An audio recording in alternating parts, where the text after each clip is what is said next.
পশ্চিমবঙ্গে যখন থেকে ভোটার তালিকা নিবিড় সংশোধন অর্থাৎ স্পেশাল ইন্টেন্সিভ রিভিশনের হাওয়া যখন থেকে লেগেছে, তখন থেকে আজ পর্যন্ত কত মানুষ ধরা পড়েছে, কত বাংলাদেশি পালাতে গিয়ে ধরা পড়েছে এবং কত মানুষকে র্যান্ডাম গিয়ে ইনভেস্টিগেশন করার জন্য গ্রেপ্তার করা হয়েছে। এই যে সংখ্যাটা হয়তো আপনি শুনে একটু পরে ঘাবড়ে যাবেন, হতে পারে আপনি দেখে অবাক হবেন, হতে পারে আপনি আর 5 দিন বাদে বা 10 দিন বাদে বা এই যে প্রক্রিয়াটা 10-12 দিন বাদে বা আর 1 মাস বাদে যখন শেষ হবে সম্পূর্ণ এই এসআইআর প্রক্রিয়াটা, তখনকার সংখ্যা শুনে আপনি ঘাবড়াবেন। তবে এখনকার সংখ্যাটা আপনি শুনলে হয়তো ততটাই চমকে যাবেন যতটা আর 5 দিন বাদে চমকে যেতেন। তবে আমি এই সংখ্যা নিয়েই আজকে এই ভিডিওতে আলোচনা করব। যখন থেকে 2025 সালের অক্টোবর মাসে কেন্দ্রীয় সরকারের স্পেশাল ইন্টেন্সিভ রিভিশন ঘোষণা করে, এটা মূলত ভোটার লিস্ট এবং সিটিজেনশিপ রেকর্ড চেক করার একটা বিশেষ অভিযান।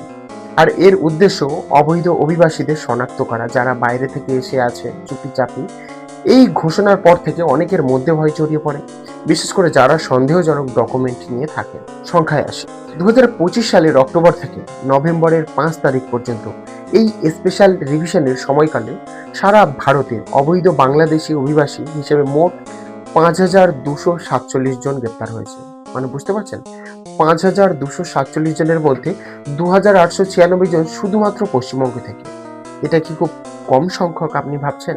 এই যে দিনটার কথা বললাম, এই দিনগুলির মধ্যেই ধরা পড়ছে। কিন্তু সারা ভারতব্যাপী যত মানুষ ধরা পড়ছে তার 50%-এরও বেশি অ্যাপ্রক্স মানুষ শুধুমাত্র পশ্চিমবঙ্গ থেকে।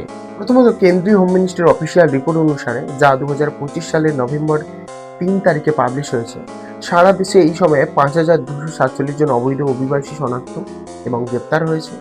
এর মধ্যে 70% বাংলাদেশি। দ্বিতীয়ত, পশ্চিমবঙ্গের ক্ষেত্রে বিস্তারিত কলকাতা পুলিশের ডেটা বলছে শুধু কলকাতায় 850 জন ধরা পড়েছে, উত্তর 24 পরগনায় 1,200 জন, দক্ষিণ 24 পরগনায় 750 জন, মুর্শিদাবাদ এবং মালদায় মিলিয়ে 600 জনেরও বেশি। মানে একবার কল্পনা করুন, মোট পশ্চিমবঙ্গে 2,896। এমনকি শুধুমাত্র পশ্চিমবঙ্গ নয়, সারা ভারতে যেমন আসামে 850 জন, ত্রিপুরায় 650 জন, মেঘালয়ে 450 জন, কিন্তু পশ্চিমবঙ্গেই সবচেয়ে বেশি। কারণ এখানে সীমান্ত সব থেকে লম্বা, কারণ বাংলাদেশের সঙ্গে বর্ডার শেয়ার যথেষ্ট পরিমাণে পশ্চিমবঙ্গের আছে, সেই অনুযায়ী এই সোর্সগুলো বা এই ঘটনাগুলি বেশি হয়ে থাকে। এবং অবাক করা বিষয়টা হলো, এটা কিছুদিনেরই ডাটা, এখনো যথেষ্ট বাকি আছে, এখনো খেলা অনেক বাকি আছে, এখনো বাকি আছে পুরো যথেষ্ট, প্রায় এখনো 1-1.5-2 মাস 2.5 মাস এর গরম আরামসে চলবে।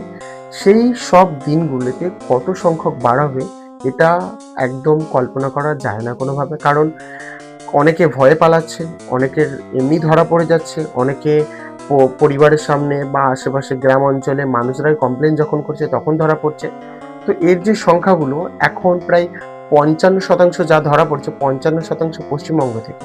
তো ভবিষ্যতে কত শতাংশ কি হবে, কারণ এখানে এসআইআর হচ্ছে বলে হয়তো একটু বেশি সংখ্যক পাওয়া যাচ্ছে। তবে সব মিলিয়ে একটা যখন ক্যালকুলেশন বাড়াবে, তখন আমাদের কতটা চমক করবে, এই ব্যাপারটাই আমাদেরকে প্রশ্ন দাঁড়ায়।